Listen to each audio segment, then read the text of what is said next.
वाघाचं आयुष्य ते फॅन्ड्री पिक्चर मधल्या झब्यावणी झालंय.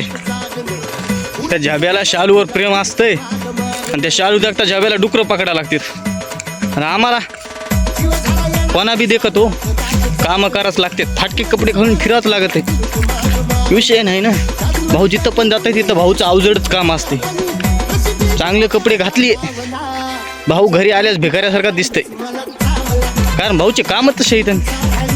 त्यामुळे वाघ काही भेट नाही. वाघ जसा आहे तसाच जाते. कुठे गंगाखेडला जरी जायचं असलं ह्याच कपडे हो, पुन्हा गावाला जरी जायचं असलं ह्याच कपडे हो. नाईट पॅन्ट आणि टी शर्ट ओनली.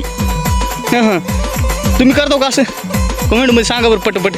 हां ना आपली लवकरात लवकर आता बैल घेणार आहे आपण. मग होईल आपला खेळ सुरू पुन्हा तिथून पुढं. खरं हे तर उगा आहे हो. आपल्या अकाउंटची रीच जशी आहे तशी राहावं म्हणून आहे असे व्हिडिओ करायला. ते म्हणतात मायला हे ना बैल गेल्याची व्हिडिओ करायची सोडून असं काय लावलं. तसं काही नाही बरं का. जय श्रीराम.